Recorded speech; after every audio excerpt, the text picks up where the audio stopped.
Alamat aplikasi e-cuti adalah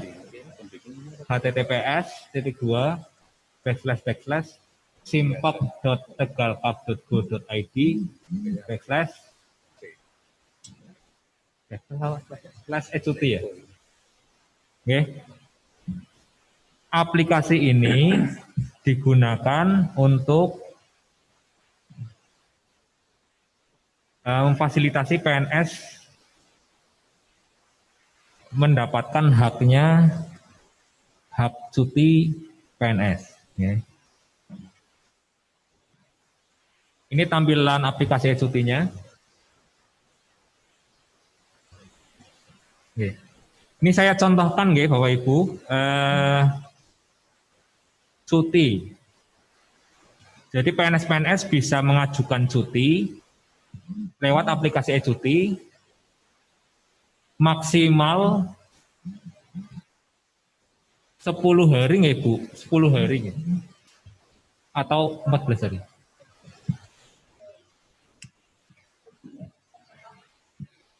Jadi PNS bisa mengajukan cuti 14 hari sebelum ya Pak? Belum.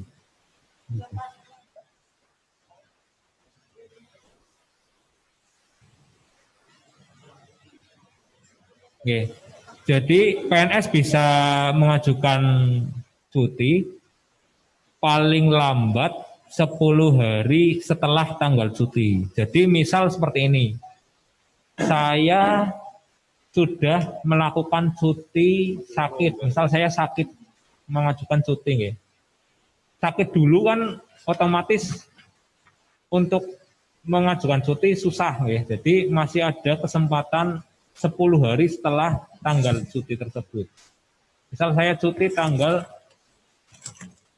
18 Desember, saya bisa mengajukan cuti saya paling lambat tanggal 28 Desember.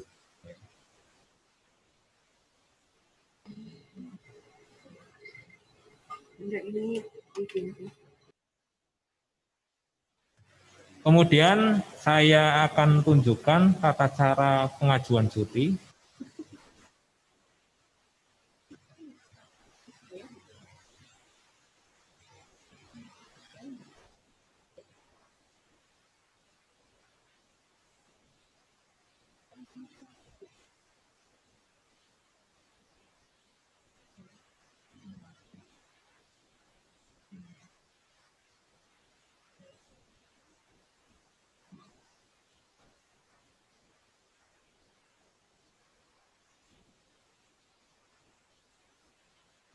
Sebelumnya akan saya tunjukkan diagramnya dulu. Jadi dari pegawai mengajukan cuti.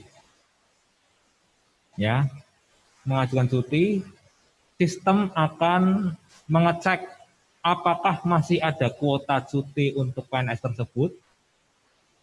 Jika ada, maka langsung ke atasan pegawai. Atasan pegawai akan memverifikasi cuti tersebut.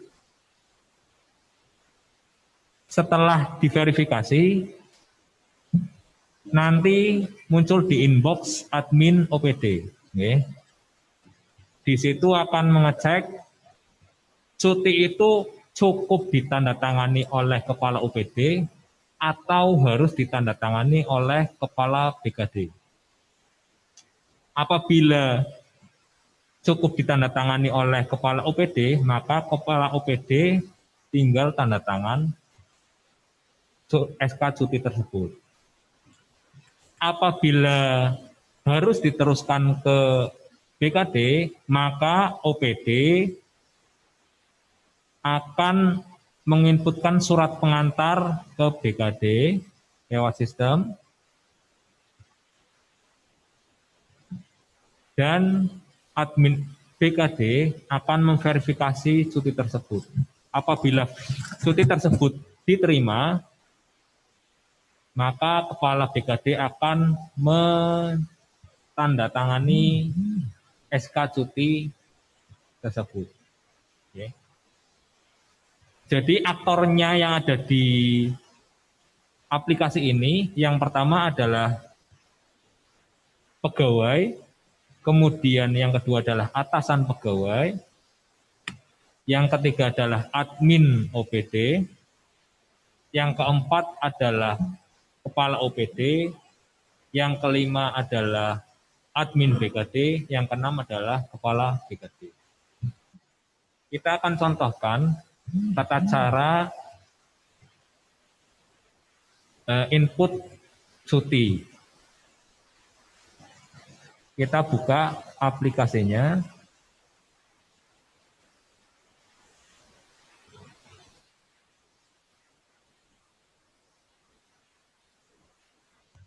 Di alamat ini ya, simpok.tegalkap.go.id/ecuti. Masukkan user simpok.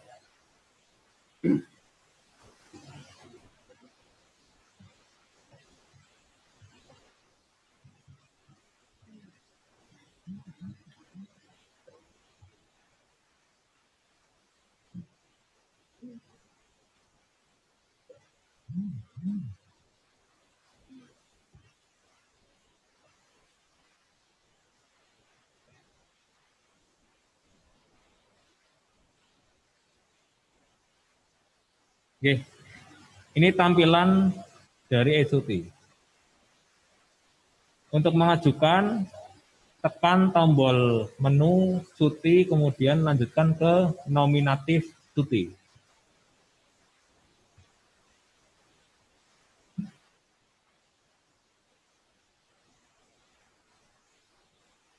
Di sini bisa membuat baru ajuan cuti. Oke. Ada biodatanya, biodata dari PNS, kemudian informasi kuota cuti tahun 2020. Untuk cuti tahunan masih 21 hari, cuti sakit maksimal 1 tahun bisa. Cuti alasan penting adalah 3 bulan.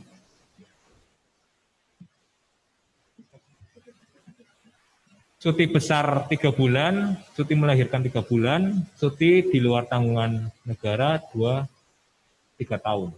Biasanya 3 tahun. Oke. Contoh, Bu. Contoh, oke. Nanti untuk kuota bisa di oke. Cuti tahunan nanti bisa diinputkan oleh OPD masing-masing atau oleh BKD. Kuotanya. Ini contoh ya. Nah, untuk isian ada tanggal usulan. Misal saya mengusulkan untuk tanggal sekarang, jenis cutinya misal cuti tahunan atau cuti alasan penting. Alasan cutinya misal menikah lagi. Ya, bisa.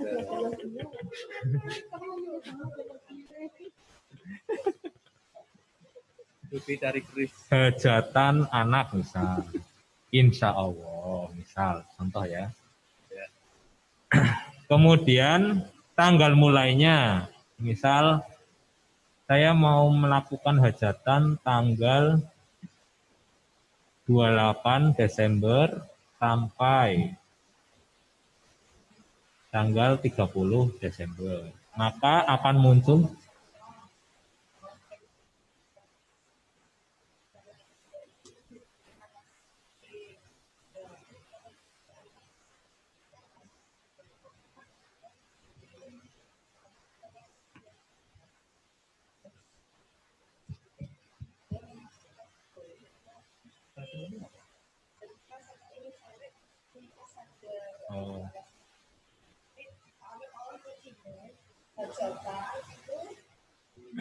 Oke, ada koreksi dari Bu Safuro untuk cuti alasan penting apa saja Bu? Monggo.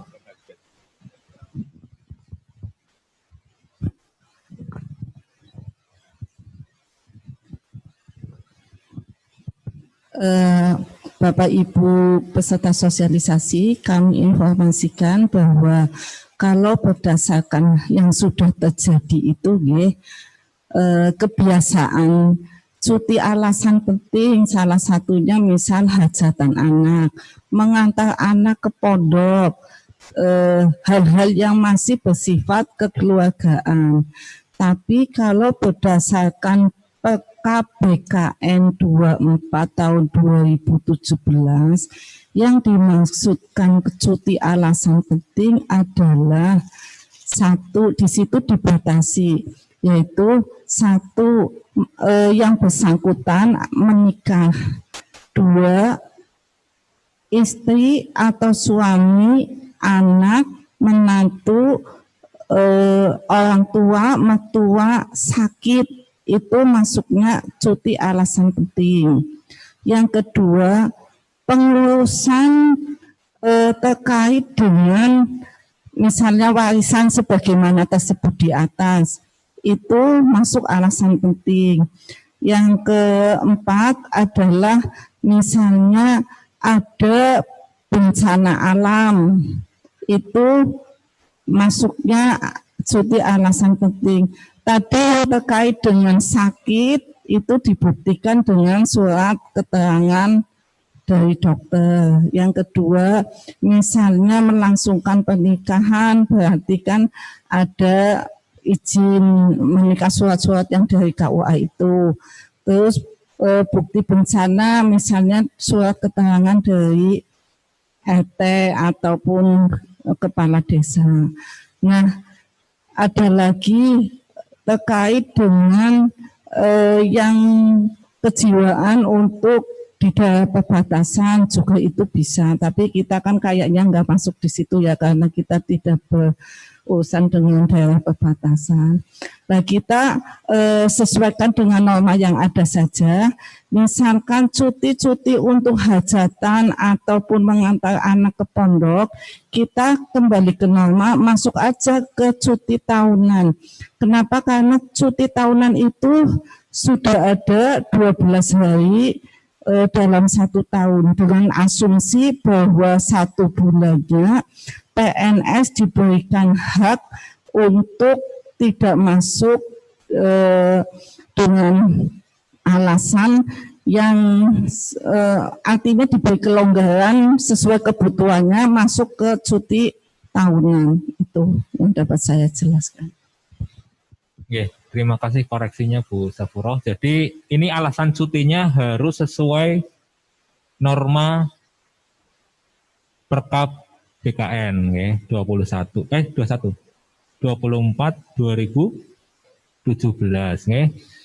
Jadi silakan buka Perkap BKN nomor 24 tahun 2017 untuk mengetahui jenis-jenis cuti dan alasannya dibalik cuti tersebut. Nggih. Di sini contoh saya ubah menjadi menikah misal ya. Nah, tanggal mulai berapa, tanggal selesai berapa, sistem akan mengetahui jumlah kuota yang ada, kemudian dikurangi tanggal mulai dan tanggal selesai. Jadi kuota yang sisa adalah 27 hari. Misalnya. Dari 30 hari diambil 3, sisa 27. Nah, di sini Bapak Ibu sekalian, kalau misal mengajukan cuti, pasti syarat-syaratnya adalah SKCPNS, SKPNS, dan dokumen lain pendukung yang lain. SKCPNS dan SKPNS itu seharusnya sudah disediakan oleh aplikasi e-file. Jadi kalau aplikasi e-filenya sudah ada berkas CPNS dan PNS Bapak Ibu sekalian, otomatis di sini akan terlihat. Nanti di sini juga akan kita buatkan biar kelihatan SK CPNS sudah ada atau belum di sini. Kalau ada, itu nanti akan muncul gambar SK-nya. Ini karena mohon maaf, SK CPNS dan PNS-nya di aplikasi e-file kemarin sudah terhapus semua. Jadi mohon untuk di-upload ulang ya Bapak Ibu sekalian di e-file nanti untuk melengkapi berkas SK CPNS dan PNS. Kemudian di sini dokumen yang akan diupload adalah karena saya akan menikah, otomatis di sini harus ada. Oh, belum ada ya, Bu. Harusnya ditambahin di sini. Contoh pilih salah satu lah. Kemudian diuploadkan file yang dibutuhkan.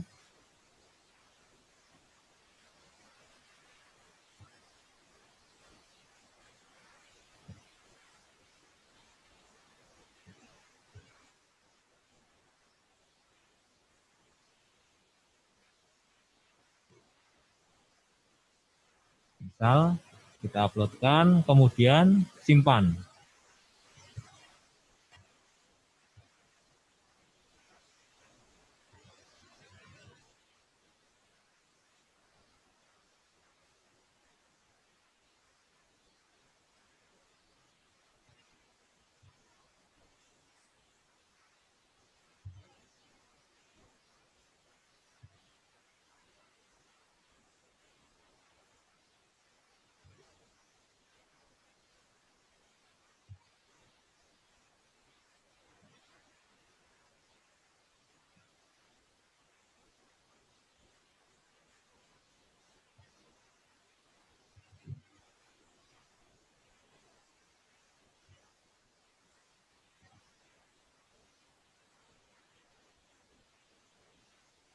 Uploadnya lama ini.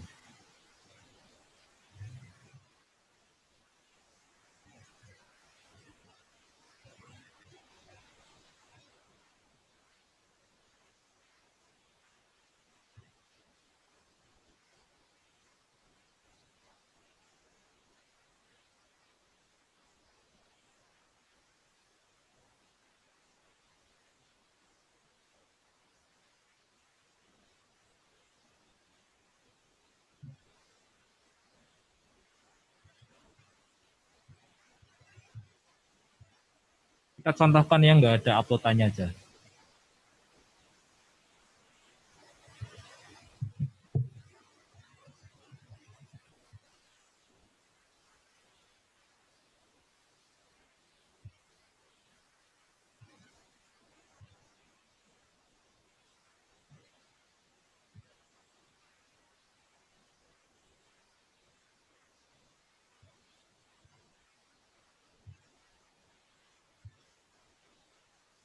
Oke, kita ganti ya jenis cutinya menjadi cuti tahunan. Karena tadi ada kendala teknis untuk upload dokumen. Nah, setelah selesai tersimpan akan muncul nominatif di sini nggih. Nama saya mengajukan cuti tahunan tanggal mulai tanggal 28 Desember, selesainya tanggal 30 Desember. Kemudian di sini statusnya adalah di atasan langsung masih diproses, di OPD juga masih diproses, kewenangan juga masih diproses. Kita bisa lihat di previewnya. Oke. Di sini atribut usulan cutinya seperti ini, cuti tahunan, hajatan anak, dan lain sebagainya. Kemudian atasan langsung, di sini atasan langsung menunjukkan nggih, karena di e-kinerja sudah disetting, ya, disetting atasan langsungnya siapa. Oke. Kita lanjut ke verifikasi dari atasan langsungnya. Kita akan keluar di akun Akbar Insaninya ini, di akun saya keluar dulu. Kita masuk ke akun dari atasan langsung saya.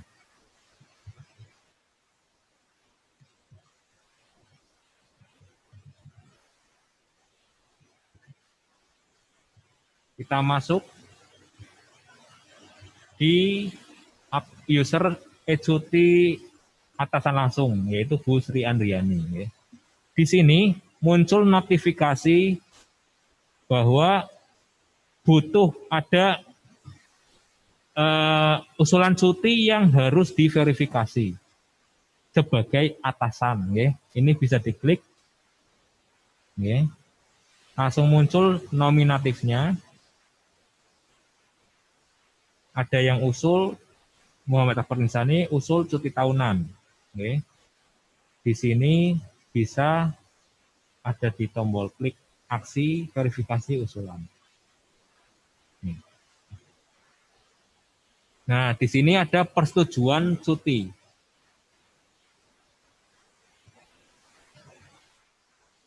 Tekan, kemudian setujui. Kemudian simpan. Oke.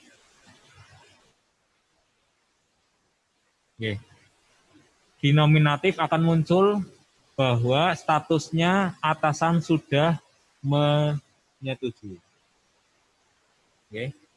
Tanda centang di sini. Nah, setelah disetujui atasan, maka OPD harus meneruskan apakah cuti tersebut perlu ditandatangani oleh OPD masing-masing atau BKD. Kita akan masuk ke user BKD, OPD-nya.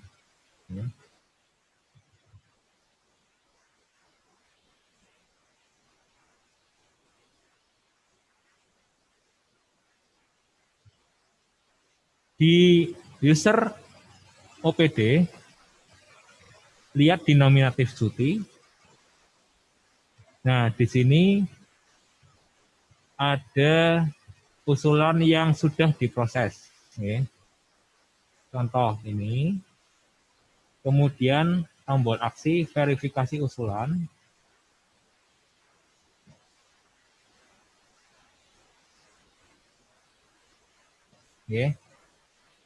Ini disetujui. Kemudian yang memberi wewenang adalah PNS. Ketikan siapa yang mempunyai wewenang memberikan cuti. Kalau misal cuti tahunan, kepala OPD masing-masing. Kalau selain itu harus ke kepala BKD.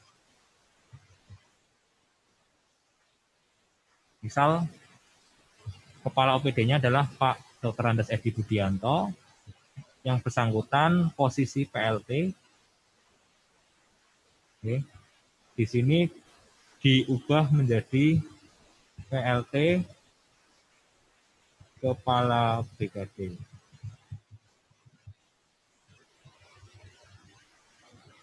Kemudian di sini juga diketikkan, kemudian klik simpan.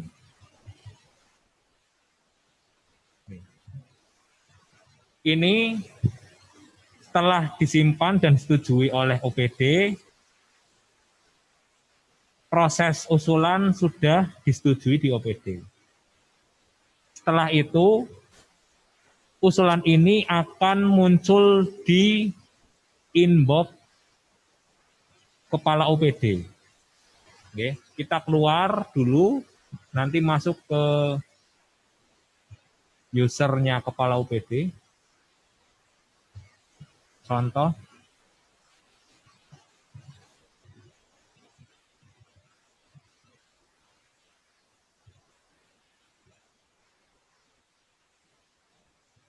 Ini usernya kepala OPD.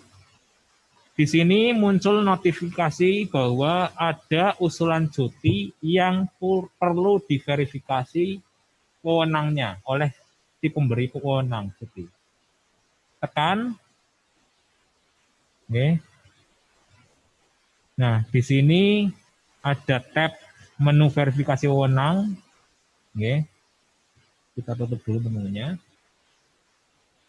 Ada usulan cuti tahunan yang butuh verifikasi wewenang. Kita verifikasi usulannya, kemudian bisa dipilih, disetujui atau ditangguhkan atau tidak disetujui. Misal dipilih yang tidak disetujui akan muncul alasannya apa. Contoh disetujui saja. Kemudian simpan. Nah, jadi cutinya sudah disetujui, statusnya adalah disetujui oleh atasan, diusulkan oleh OPD, dan disetujui oleh pemberi wewenang cuti. Balik lagi ke OPD-nya untuk mencetak SK cutinya.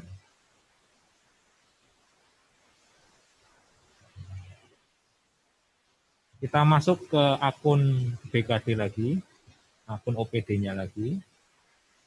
Nah, kita lihat di SK cuti. Nah, di sini sudah muncul ajuan cuti yang sudah disetujui. Kita bisa lakukan cetak SK dengan klik tombol cetak SK cuti. Nah, setelah dicetak, nanti usulan cuti ini akan langsung masuk ke aplikasi presensi. Jadi operator presensi sangat terbantu dengan aplikasi ini. Jadi nanti kalau misal ada PNS di bawahnya mengajukan cuti, tidak perlu ke operator. Jadi hanya perlu yang bersangkutan maju cuti, mengusulkan cuti, kemudian koordinasi dengan atasan langsung, kemudian ke OPD-nya langsung, OPD-nya memberitahukan ke kepala OPD atau ke BKD. Jadi seperti itu Bapak Ibu sekalian.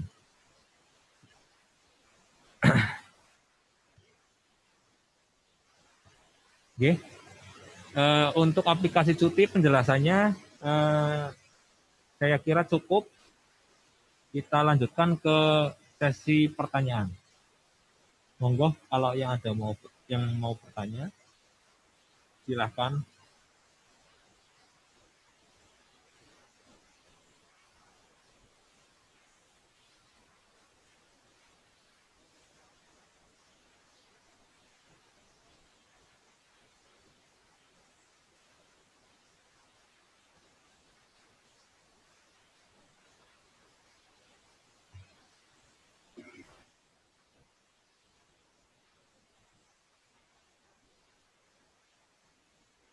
Mohon izin, Mas Akbar dari Selawi mau bertanya.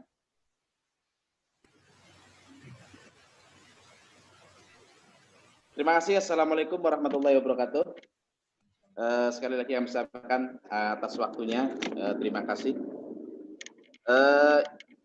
Ini ada titipan pertanyaan dari teman guru yang kebetulan pernah mengajukan cuti melahirkan.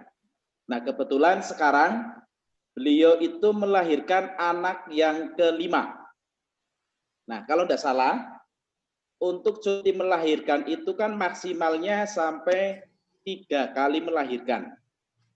Nah, pertanyaan kami, kalau untuk melahirkan anak yang kelima ini dimasukkan ke cuti apa? Dengan alasan apa? Apa cuti tahunan, cuti sakit, atau cuti yang lain? Mohon penjelasan, karena ini amanat dari teman, ya, sehingga kami sampaikan kepada hadirin yang sebagai narasumber. Sekian dan terima kasih. Wassalamualaikum warahmatullahi wabarakatuh. Untuk pertanyaan dari KWK Slawi akan kita simpan dahulu agar bisa dijawab oleh Ibu Kepala Bidang Pembinaan dan Kesejahteraan. Mohon maaf karena Bu Kabid sedang ada tamu, kita akan simpan terlebih dahulu. Kita akan pertanyaan berikutnya. Tapi suaranya kayak dong.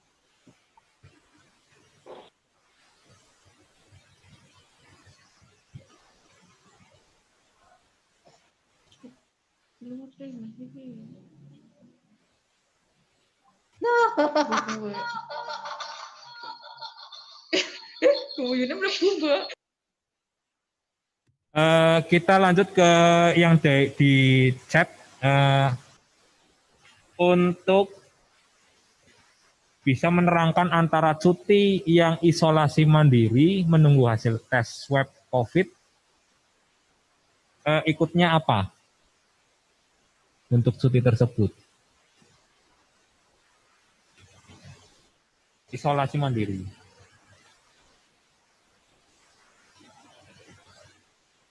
Untuk sementara tidak perlu mengajukan cuti, yang bersangkutan tinggal memberikan surat keterangan atau dari OPD memberikan surat keterangan bahwa yang bersangkutan sedang melakukan isolasi mandiri dan bekerja di rumah atau WFH. Jadi nanti surat keterangan tersebut diserahkan kepada operator untuk diuploadkan dengan jenis izinnya adalah WFH.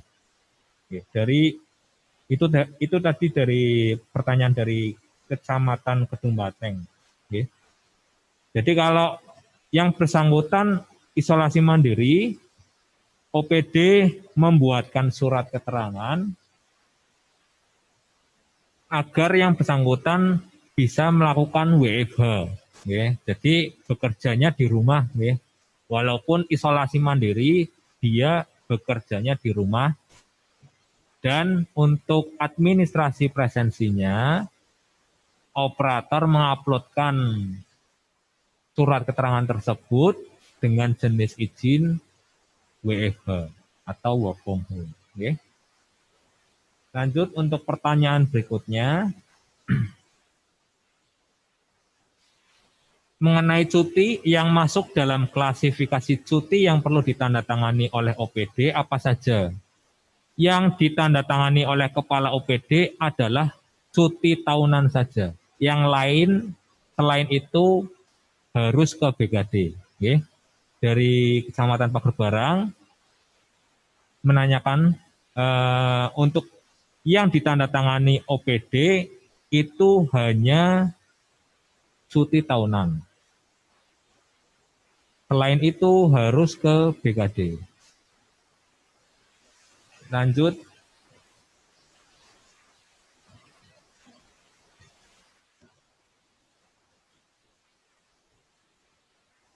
Untuk kecuali pejabat eselon 2 ya. Untuk pejabat eselon 2 tanda tangan harus ke Seda. Kemudian pemverifikasi dari bagian pemerintahan terkait atasan pemverifikasi, semisal atasan OPD tidak di tempat, bisa didelegasikan kemana, misal dari Seda. Untuk aplikasi e-cuti ini kan bisa dibuka di mana saja gitu loh Mas. Jadi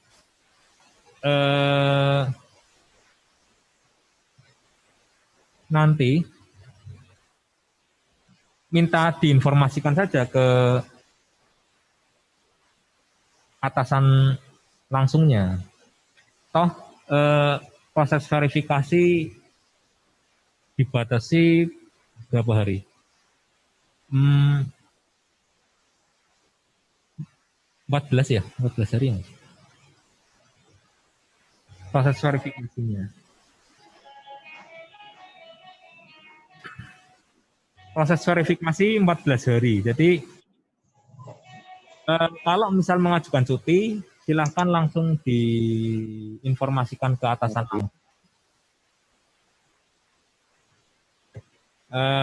Walaupun yang bersangkutan tidak ada di tempat, kalau misal ada koneksi internet itu harusnya bisa diverifikasi.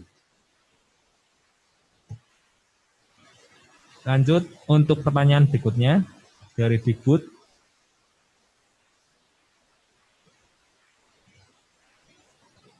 Untuk cuti tahunan guru kan atasan langsungnya bidang PPTK pada Dinas Dikbud. Apakah itu otomatis masuk ke presensi SD setelah disetujui?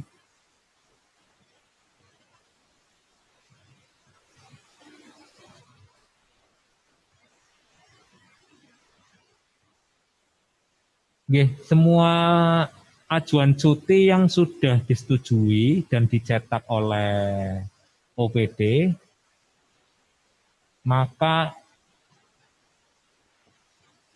akan langsung masuk ke presensi, aplikasi presensi. Kemudian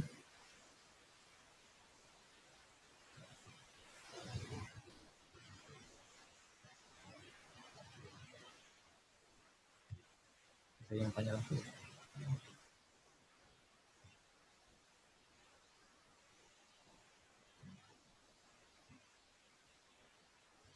Untuk tanggal pengajuan cuti dari Puskesmas Jati Bogor menanyakan untuk tanggal pengajuan cuti, bisakah setelah cuti dilaksanakan karena alasan cutinya mendadak? Bisa mengajukan cuti setelah cuti dilaksanakan maksimal 10 hari dari tanggal cuti. Jadi misal saya melakukan cuti tanggal 18, maka saya masih bisa mengajukan cuti sampai dengan tanggal 28. Kemudian pertanyaan selanjutnya,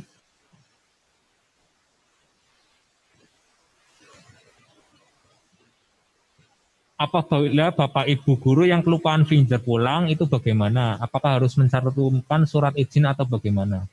Bisa melaporkan dengan surat pernyataan ke aplikasi presensi. Maksimal dalam 1 bulan adalah 3 kali. Jadi boleh lupa 3 kali dalam 1 bulan. Lanjut.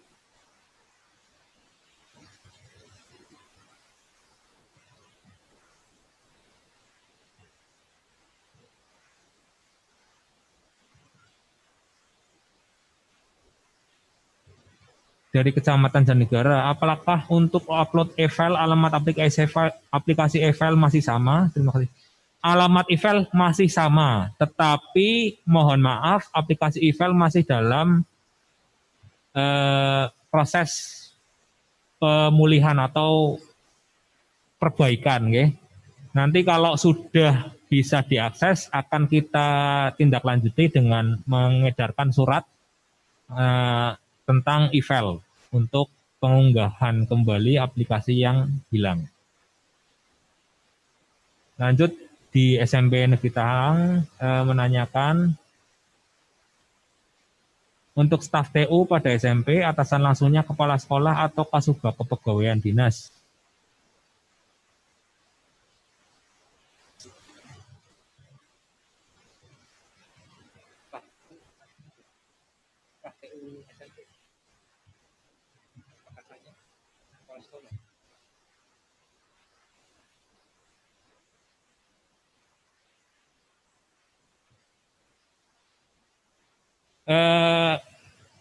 Untuk staf TU atasan langsung kepala sekolah. Tapi nanti untuk jelasnya kita akan kembali mengedarkan surat tentang atasan langsung dan penilai atasan langsung sesuai dengan SKP tahun 2021 ini. Oke, kembali ke pertanyaan dari KWK Slawi. Cuti melahirkan anak kelima itu diajukan cutinya apa? Nanti ini akan dijawab oleh Bu Safro. Terkait dengan cuti melahirkan itu memang aturannya adalah cuti melahirkan itu untuk anak pertama, kedua, dan ketiga. Itu dengan cuti melahirkan. Tapi ketika sudah anak keempat dan kelima, jenis cutinya adalah cuti besar. Banyaknya cuti besar adalah 3 tahun. Dan ini mengabaikan ketentuan cuti besar harus 5 tahun PNS. Berarti ini diabaikan persyaratan itu. Nilainya sama dengan cuti besar 3 bulan. Itu Mas Abah. Matur nuwun Bu Safuro. Itu untuk tadi yang dari pertanyaan dari KWK Slawi tentang cuti melahirkan anak 5. Jadi menggunakan jenis cuti besar dengan lamanya itu 3 bulan. Kemudian ada lagi yang bertanya, bagaimana kalau ada staf yang positif masuk cuti apa? Kalau positif sudah positif berarti mengajukan cuti sakit ya. Untuk yang sudah positif COVID tetap menggunakan WFH, jenis izin WFH. Jadi tidak perlu mengajukan cuti. Tapi kalau positifnya udah parah bagaimana Bu? Kan dia nggak bisa bekerja berarti. Enggak, soalnya kalau itu kemarin perhitungannya kalau pakai cuti sakit nanti terdampak pada PPP. Tapi kalau WFH kan iya.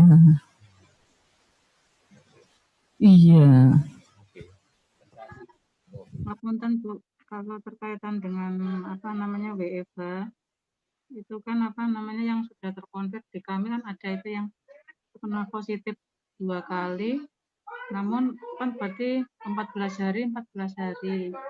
Kemudian itu masuknya di WFH cuti ya Bu, karena yang bersangkutan terkonfirmasi terus. Itu bagaimana Bu?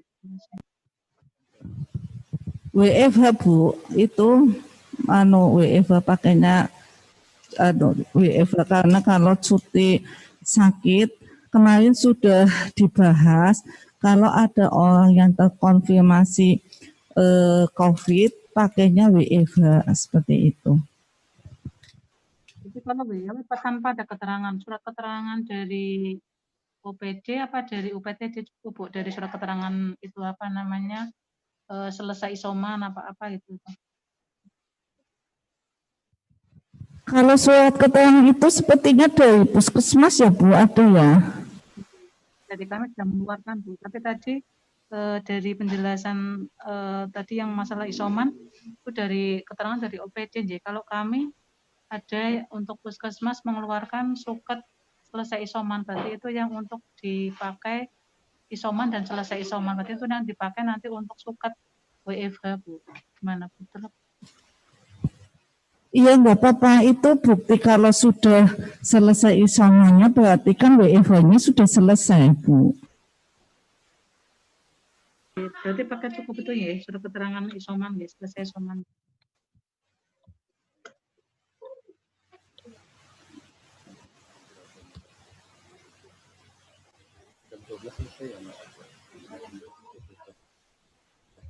Rapat lagi. Jam 1 rapat. Kepala BKD. Iya. Tidak ada pertanyaan lagi ya untuk Siapa? cuti. Petugas apa?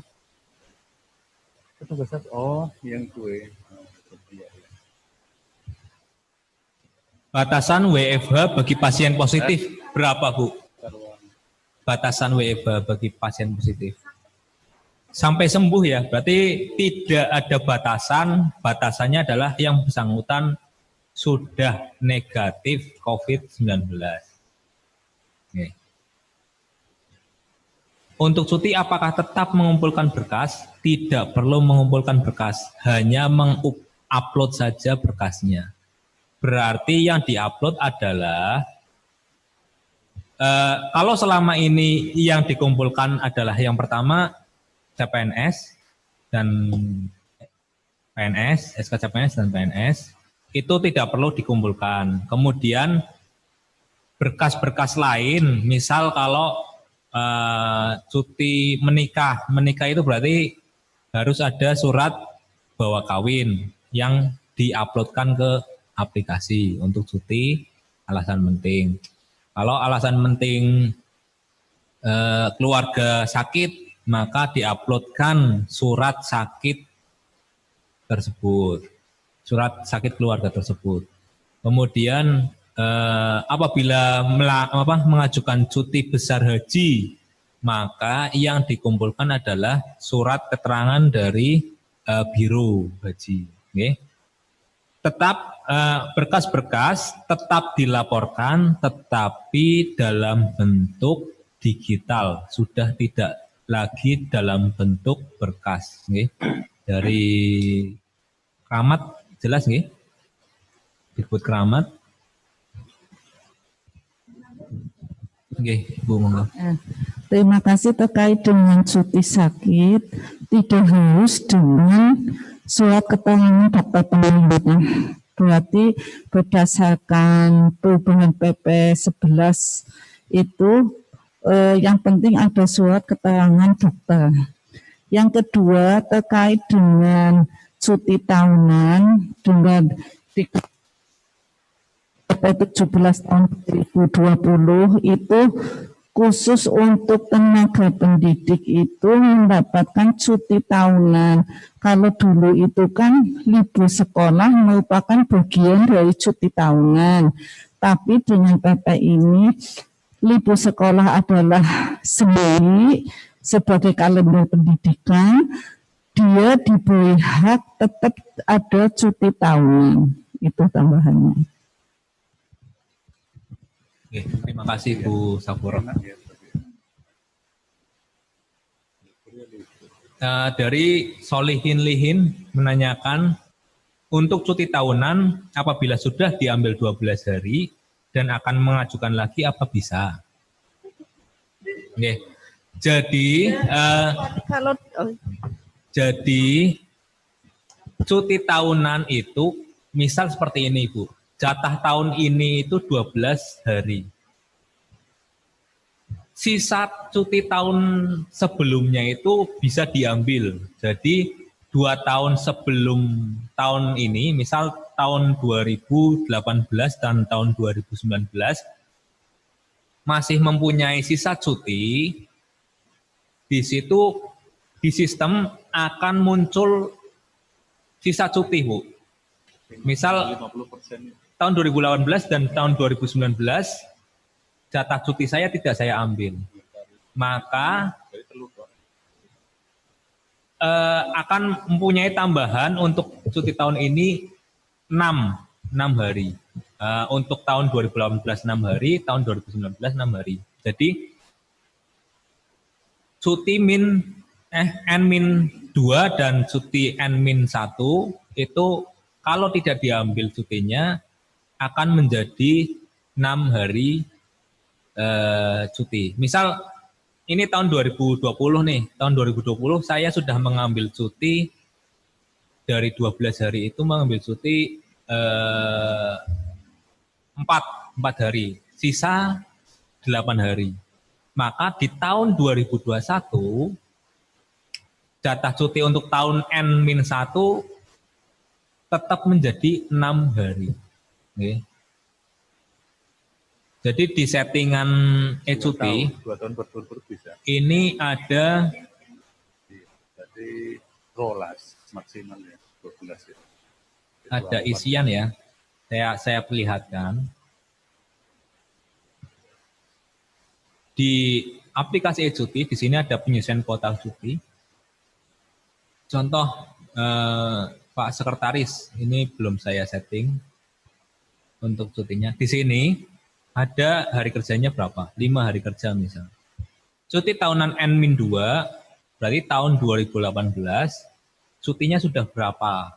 Gitu loh. Sudah diambil berapa? Misal yang bersangkutan kan cuti tahunan 12 hari, sudah diambil 6 hari, maka sisa 6 hari di sini bisa ditulis 6 hari.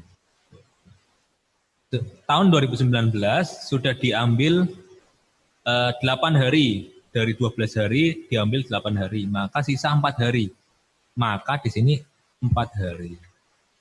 Kemudian cuti tahunan yang sekarang, N tahun sekarang, maka defaultnya adalah 12. Jadi yang bersangkutan mempunyai jatah di tahun 2020, 12 ditambah 4 ditambah 6 sama dengan 22 hari cuti. Oke, Bapak Ibu sekalian. Kemudian cuti besar 3 bulan 0 hari, cuti sakit 1 tahun 0 hari, alasan penting 12 bulan ya. Kemudian cuti di luar tahun negara 3 tahun. Ini nanti setiap OPD bisa mengedit ya, atau admin BKD yang bisa mengedit, kemudian disimpan.